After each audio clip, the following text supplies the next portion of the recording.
Pop quiz, hot shot. What do you get when you take a bunch of Superman's powers, sprinkle in some teleportation, body regeneration, and command of a planet-sized weapon? Fold in a little tyranny, make him an absolute giant, and you've got yourself a Mongul. Mongul, the leader of Warworld and recurring mega foe of Superman, among many others. Did I mention he's a tyrant? Well, he is. He spends most of his time moving from planet to planet, enslaving the populations and giving them the choice. Likely die as a member of his Horde army, or likely die in gladiatorial combat merely for his amusement. Sounds really familiar. Can't quite put my thumb on it. Anyway, where Mongul keeps popping in and out of Superman's life, he also gets to pop into our collections thanks to McFarlane Toys, bringing us yet another mega figure to dwarf our 7-inch scale Rega figures? Hey everyone, my name is Jonathan, aka JK of JK Collects. I'll be posting a new video at least once a week, if not more. And if that sounds of interest to you, please click that like button and subscribe so you don't miss any episodes. In this episode, we are taking a closer look at the McFarlane Toys DC Multiverse Mongul Mega Figure.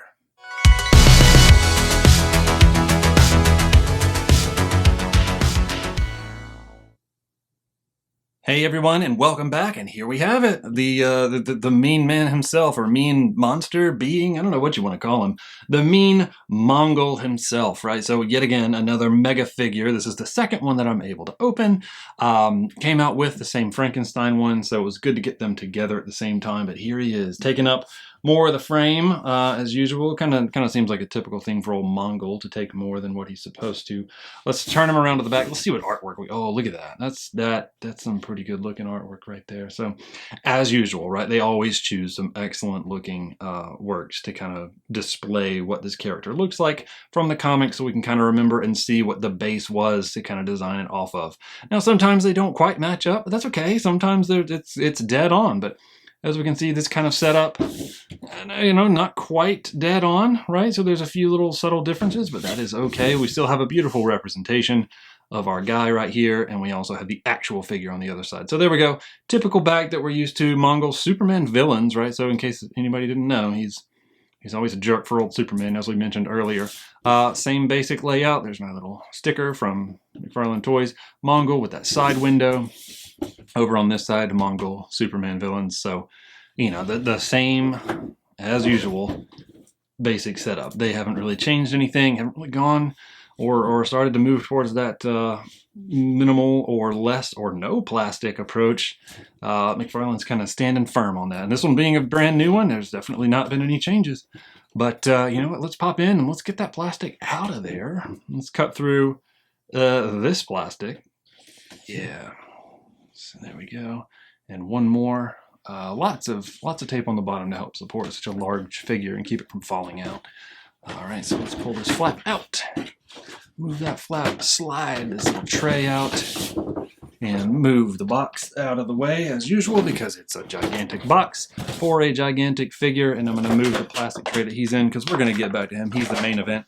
And as you can see, this background, I apologize for the noise of the plastic, background, same background as we saw with old Frankenstein, right? So Green Lantern right there, dead center, Death of Superman, as I pointed out, 2 Death of Supermans right there side by side. And yet again, Zatara, I promise I'm not obsessed. I would just love to see more female character representation, and she's a pretty solid one to start with. I'm a big fan of Zatara. She's a very powerful character, and it would be great to see that come out.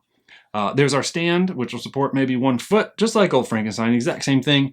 But there's our artwork, our Mongul trading card. So yet again, another one to add to the collection. So let's put that out of the way. Let's bring our boy back. Now, if you checked out the Frankenstein video, he did come with an accessory. He came with that sword. And if you did watch it and you know something about the sword, please pop back in there and add to the comments. I'd love to learn about that. Or throw it in the comments for Mongul. If you haven't watched it, go check it out because he's yet another mega figure that we opened. Came out at the same time. So, you know, I'd love to hear what your thoughts were on that. You know what, for any reason whatsoever, please feel free to add stuff in the comments when you're watching these. Any kind of additional thoughts, anything you think I missed or that you'd love to see a little bit more of when I'm covering these guys. Or if you want to tell me your stress level in watching me try and get these little elastic pieces, because let me tell you, mine's pretty high right now. Normally it's a little bit easier, but excuse me, we're gonna take a little bit different approach right there. Pardon me. This is a very thick piece. Doesn't want to cut very well. Okay, we're gonna take a slightly different approach. So, oh, you know what? That's my own mistake right there. That's what I get for not paying attention. This is more than just those normal elastics that we're used to. This is kind of more of a plastic tie going on the bottom or on the back. So Frankenstein did still have those elastics, but Mongul, you know, I guess it makes sense. He needs a little bit more to hold him back because he's a bit of a true monster. Oh, I apologize for the noise. Let me reposition this.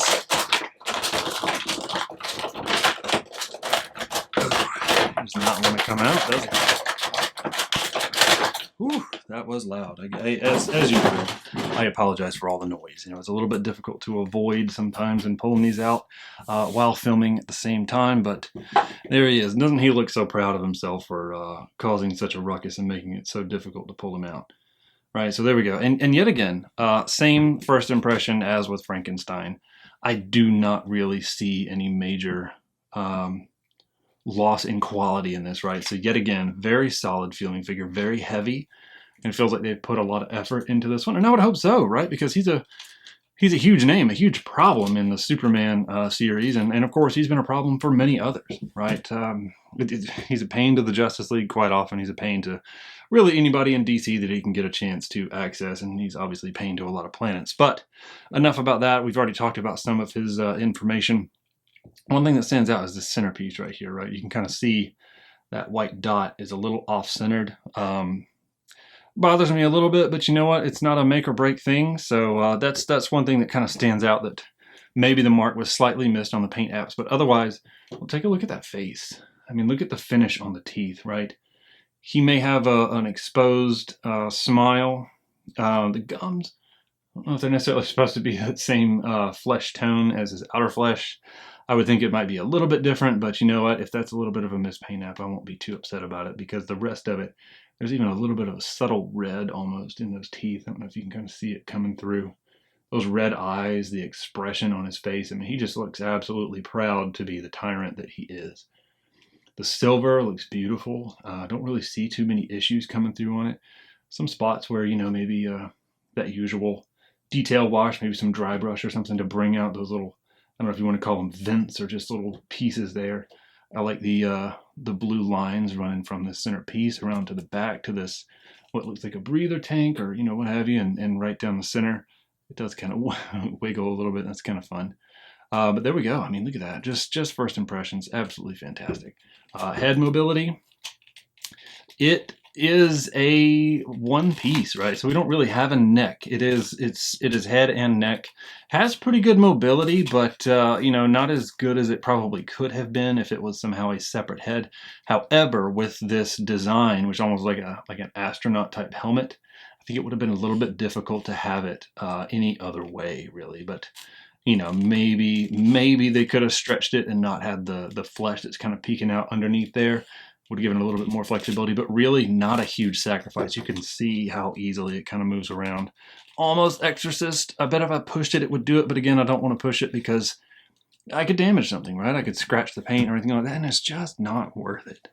So there we go. Head mobility, pretty decent. Let's check out these shoulders here. Just like old Frankie, right? So we've got that.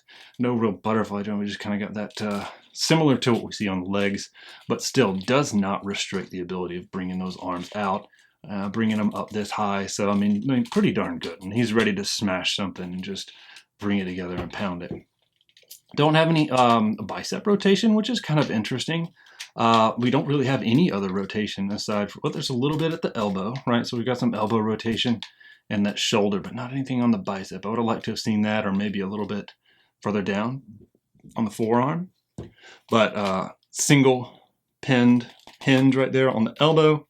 Wrist has, you know, I don't really see what's going on the wrist here. There's not. There it goes. Yeah, just didn't want to be too free. There we got some wrist rotation. It was just a little bit stuck, you know, as you'll see with sometimes taking them out of the package that first time. I mean, they're traveling in trucks. They're getting in and out of heat, so they can kind of form back together. And who knows, maybe some of the paint has a little bit of time to cure extra, or the plastic, and it just gets stuck. And so like right there, some of the green looks like of this This wrist piece kind of came off, his little forearm protector, the shield. But just talking about the paint of this shield, you know, that didn't come off on the hand, pretty good. I like how it's the darker green, but it's got like clearly a darker green, but got a nice light green kind of dry brush going on in there. So it just adds a little bit of detail to it. Makes it look a little beaten and weathered. Same functionality, same flexibility and articulation over here.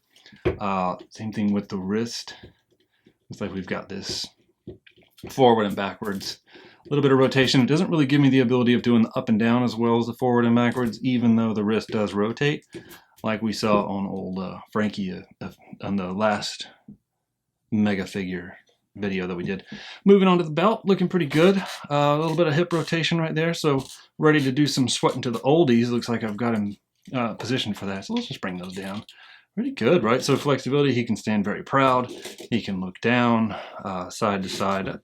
Very good hip flexibility, I'm going to say on that. I'm not very disappointed in that. Moving the legs up, you can do a pretty solid kick right there. We've got that same kind of rubbery material right here, so it bends out of the way of the legs and gives pretty good flexibility, right? So not too bad. He looks very happy to be doing that almost split kick, right? It's very Van Damme of him. There we go with the double knee. Let's see if we can, yet again, kind of stuck. There it goes. There we go. Sometimes it takes just a little bit of effort to bend it, but there we go. That double knee gives it some pretty good flexibility. No real rotation on the thigh or down here on the calf, but just like the Frankie Mega Fig, we got pretty good rotation and movement on the ankle for the foot. And yep, boom, toe articulation. So he is ready to do some hero poses all day long, even if he's not a hero. Maybe some hero pounding poses, right? Slamming them onto the ground, all kinds of stuff. But there he is. I mean, look at the back. Not a whole lot. Overall, like the legs and the main body, the torso and all that, it's very plain, right? So there wasn't a whole lot that they needed to do, right? He's wearing this kind of spacey suit, so you keep the silver. Maybe a little bit of wash to kind of bring some gray into the silver would have been cool. Some detail pulled out of it, like if we got these little geometric shapes in there, right? You can see it. Little hexagons in there would have been cool to kind of highlight those, or these little pouchy type things. But yeah, front and back, not really a need to have paint back there, so it doesn't really seem like anything's missing. So not very disappointed about that. Nothing to be disappointed about, right? So couple things that stood out, right? So some of the paint got stuck on the wrist. No big deal. That's something that happens. You can't really avoid that, right? So again, it could have been a thing from heat. Maybe it wasn't fully cured when it was packaged up. Who knows? Shipping, all kinds of stuff happens in those trucks. But there we go. Yet again, another Mega Figure that was considerably easy to stand on his own, right? So it didn't really take a lot of effort. He was just ready to go. And I appreciate that, right? Because there's a lot of smaller figures that take a lot more effort. Or some of these Mega Figures don't want to stand up. They can be top heavy, front heavy, back heavy, and they just want to fall. But there we go. There's our guy. There's old Mongul. Well, that about does it. Thank you for checking us out and for joining us on this collecting journey. Look for a new video each week, if not more. Be sure to subscribe and click that like button. It would really help us out, and it would mean a lot to me. No matter what, thanks for taking the time, and we are all in this world of collecting together. Let's look out for each other. Thanks.